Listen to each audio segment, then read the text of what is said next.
Dear students, we were discussing about the chemical properties of organometallic compounds and chemical properties में हमने discuss किया था कि organometallic compound में हम ऑर्गेनोमैग्नीशियम और यानी कि ग्रिग्नार्ड रिएजेंट डिस्कस कर रहे थे और ग्रिग्नार्ड रिएजेंट में हमने केमिकल प्रॉपर्टीज़ डिस्कस की। वहाँ पे ये देखा कि ग्रिग्नार्ड रिएजेंट में जो अल्काइल ग्रुप है वो ऐसे न्यूक्लियोफाइल बिहेव करता है, वो nucleophilic substitution as well as nucleophilic addition reaction show करता है।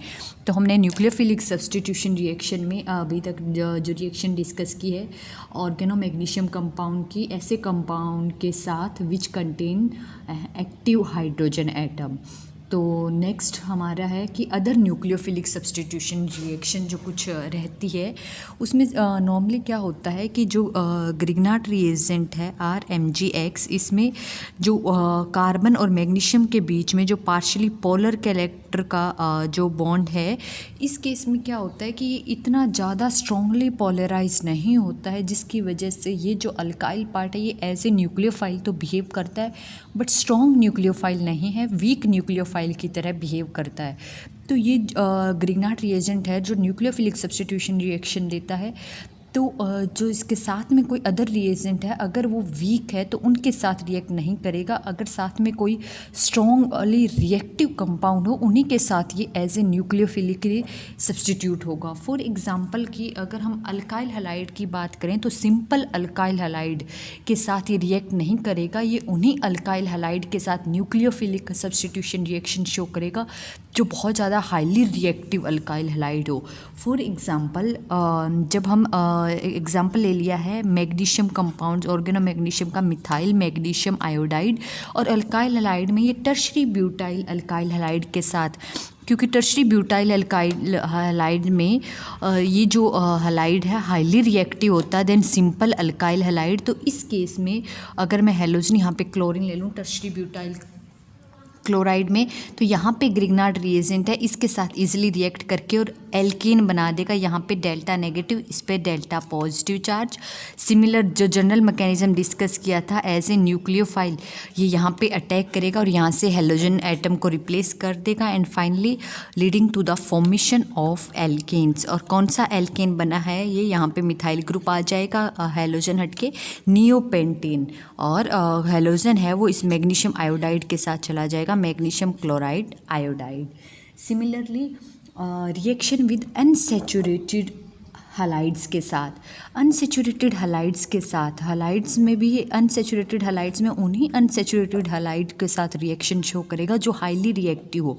फॉर एग्जांपल अलाइल हैलाइड जो होते हैं वो हाईली रिएक्टिव होते हैं as compare to vinyl halide. तो अलाइल हैलाइड फॉर एग्जांपल ले लिया है CH2 डबल बॉन्ड CH और यहाँ पे इस कार्बन पे CH2 पे कोई आयोडाइड।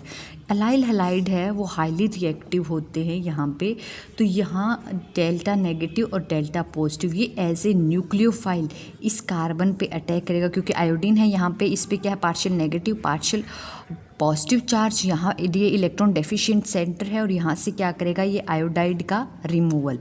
तो अल्काइल अनसैचुरेटेड हैलाइड्स यानी कि अलाइल हैलाइड्स के साथ रिएक्ट करके हायर एल्कीन बना देगा। यहाँ पे क्या आ जाएगा, अब CH3 ग्रुप आ जाएगा और बाकी as it is CH double bond CH2, तो ब्यूट 1ene यानी कि फॉर्मेशन ऑफ एल्कीन्स। तो आपने देखा कि एल्केन कैसे बना सकते हो, जब आप ऑर्गेनोमैग्नीशियम कंपाउंड को हाईली रिएक्टिव अल्काइल हैलाइड के साथ ट्रीट करते हो तब भी वहाँ पे एल्केन की फॉर्मेशन होती है। इससे पहले आपने एक्टिव हाइड्रोजन कंटेनिंग कंपाउंड के साथ रिएक्ट करवाया तो वहाँ पे भी क्या बन रहा था, एल्केन बन रहा था। सेकंड, अगर आपको एल्कीन बनाना है तो अनसैचुरेटेड हैलाइड के साथ ट्रीट करवाना पड़ेगा ऑर्गेनोमैग्नीशियम यानी कि ग्रिग्नार्ड रिएजेंट को, तो वहाँ पे एल्कीन की फॉर्मेशन होगी।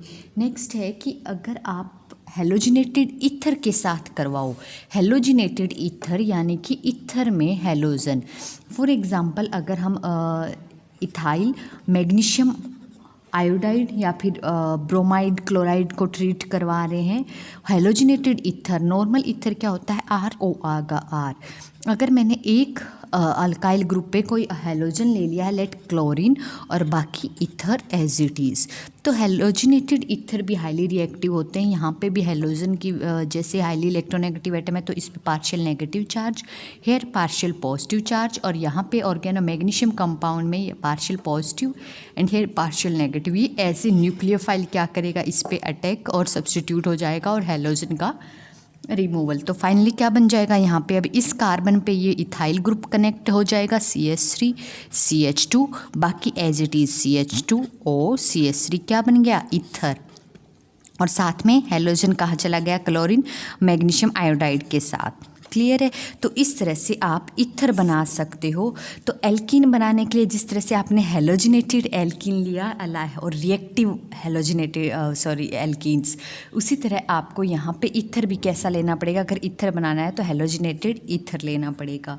क्लियर है। नेक्स्ट है कि आयोडीन के साथ रिएक्शन भी देता है ये nucleophilic substitution reaction, organo magnesium compound और अल्काइल आयोडाइड बना देता है। फॉर एग्जांपल अगर हम इथाइल मैग्नीशियम क्लोराइड या फिर मिथाइल मैग्नीशियम क्लोराइड को ट्रीट करते हैं आयोडीन के साथ ट्रीट करने पे यहाँ पे क्या होगा, polar character iodine normally non polar है, लेकिन जैसे ही इस पोलर कंपाउंड के कांटेक्ट में आएगा, कांटेक्ट में आते ही इसमें पोलैरिटी इंड्यूस हो जाएगी, पोलर नॉन पोलर इंटरेक्शन में जैसे आपने ही रीड किया है। तो ये क्या करेगा, जैसे ही इसके क्लोज कांटेक्ट में आएगा यहाँ पे पोलैरिटी इंड्यूस हो जाएगी इसमें नॉन पोलर कंपाउंड में, और पोलैरिटी इंड्यूस होते ही एज ए न्यूक्लियोफाइल जहाँ पे लेस इलेक्ट्रॉन डेंसिटी होगी उस आयोडीन पे अटैक करेगा और दूसरे वाले आयोडीन को रिमूव।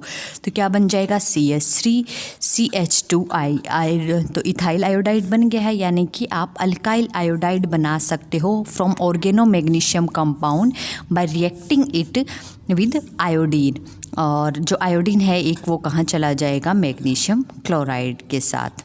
क्लियर है। सिमिलरली रिएक्शन है ऑर्गेनो मैग्नीशियम कंपाउंड्स की इथाइल ऑर्थोफॉर्मेट के साथ।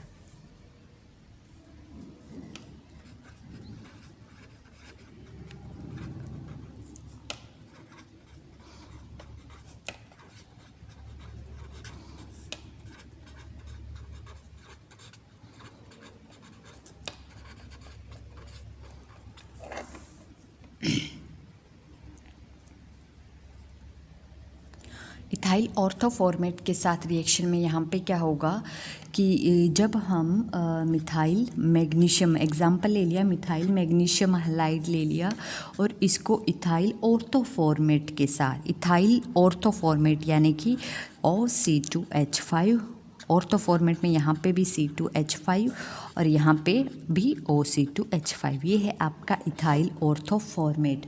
अब यहाँ पे क्या है, इस कार्बन पे देखो ऑक्सीजन हाईली इलेक्ट्रोनेगेटिव, यहाँ पे भी ऑक्सीजन, यहाँ पे ऑक्सीजन, तो इस कार्बन पे क्या होगा, पार्शियल पॉजिटिव चार्ज और इन ऑक्सीजन पे पार्शियल नेगेटिव चार्ज, ऐसे यहाँ पे ऐसे यहाँ पे।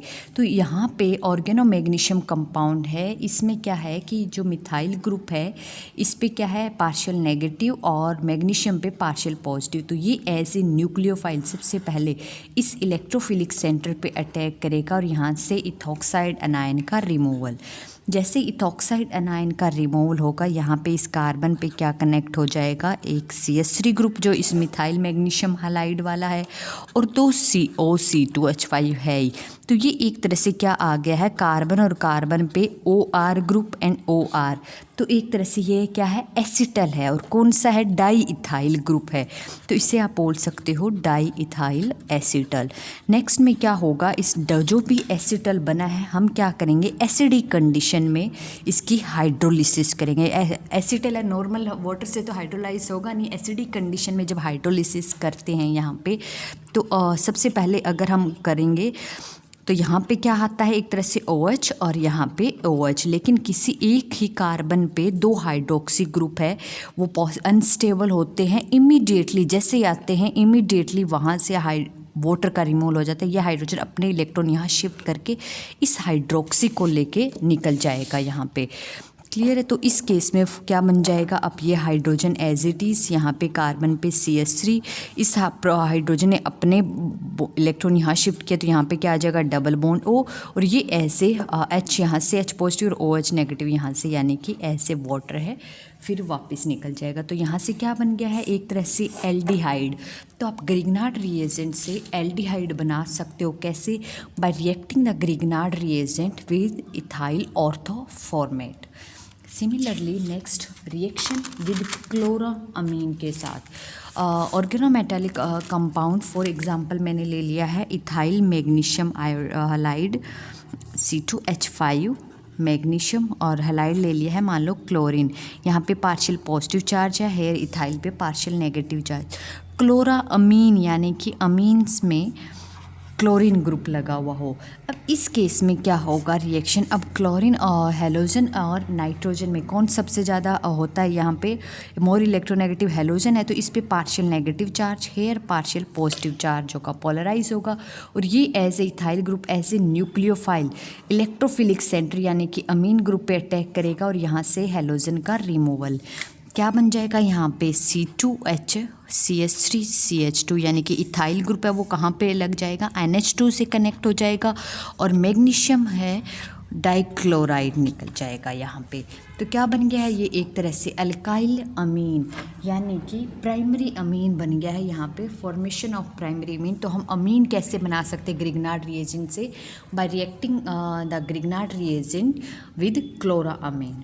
सिमिलरली हम ऑर्गेनोमैग्नीशियम कंपाउंड से अदर ऑर्गेनोमेटालिक कंपाउंड बना सकते हैं, और वो कैसे बना सकते हैं कि हम ग्रिग्नार्ड रिएजेंट को अदर इनऑर्गेनिक हैलाइड के साथ ट्रीट करवा के।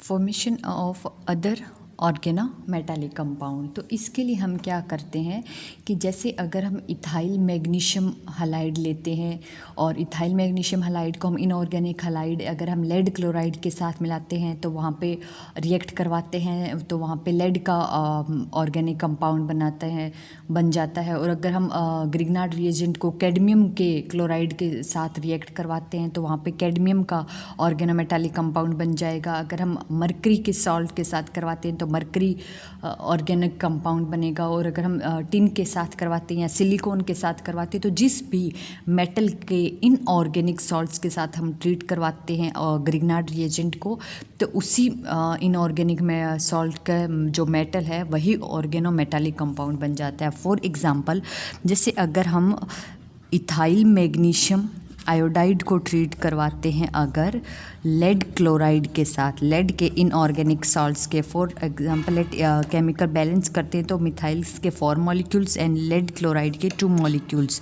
तो यहाँ पे क्या बनेगा, टेट्रा इथाइल लेड। तो एक तरह से लेड का ऑर्गेनोमेटालिक कंपाउंड यानी कि ऑर्गेनो लेड कंपाउंड बन गया है यहाँ पे, और साथ में क्या निकल जाएगा, 4 molecules of magnesium iodide chloride. Similarly अगर हम इथाइल मैग्नीशियम ब्रोमाइड की रिएक्शन करवाते हैं कैडमियम के सॉल्ट्स के साथ, that is with cadmium dichloride, तो हेयर यहाँ पे क्या बनेगा, die alkyl cadmium, for example C2H5 twice cadmium, यहाँ पे 2 है तो बैलेंस करने के लिए जस्ट यहाँ पे 2, and here 2 magnesium bromide and chloride. Similarly अगर हम मर्क्यूरस क्लोराइड के साथ करवाते हैं, मरकरी के सॉल्ट्स के साथ, इनऑर्गेनिक सॉल्ट हलाइड के साथ करवाते हैं, फॉर एग्जांपल 2 C2H5 2 मॉलिक्यूल अगर हम लेके चलते हैं इथाइल मैग्नीशियम ब्रोमाइड और उसको मरकरी क्लोराइड के साथ करवाते हैं, तो यहाँ पे क्या बनेगा, dialkyl mercurium mercury, diethyl mercury बन जाएगा, यानी कि ऑर्गेनो मरकरी कंपाउंड्स। तो जिस भी मेटल एटम का हलाइड हम लेके चलेंगे और उसको ग्रिग्नार्ड रिएजेंट के साथ रिएक्ट करवाएंगे तो उसी मेटल के कॉरेस्पॉन्डिंग है वो ऑर्गेनिक कंपाउंड बन जाएगा C2H5 twice of mercury and साथ में 2 molecules of magnesium bromide chloride. तो इस तरह से अगर हम इन ऑर्गेनिक हलाइड के साथ ट्रीट करके हम ऑर्गेनो मैग्नीशियम कंपाउंड की हेल्प से अदर ऑर्गेनोमेटालिक जैसे लेड का बना लिया, यहाँ पे कैडमियम का बना लिया, यहाँ पे हम मरकरी का बना लिया, इसी तरह हम टिन का भी बना सकते हैं, सिलिकॉन का भी बना सकते हैं। तो अदर ऑर्गेनोमेटालिक कंपाउंड की फॉर्मेशन भी कर सकते हैं by using Grignard reagent. Clear है। तो ये थी ग्रिग्नार्ड रिएजेंट की न्यूक्लियोफिलिक सब्स्टिट्यूशन रिएक्शन, जहाँ पे Grignard reagent as a nucleophile substitute हो रहा हो अदर रिएजेंट में, तो वो किन किन के साथ न्यूक्लियोफिलिक सब्स्टिट्यूशन रिएक्शन कर शो करता है, ये हमने देखा। In next lectures we will discuss the nucleophilic addition reaction of Grignard reagents.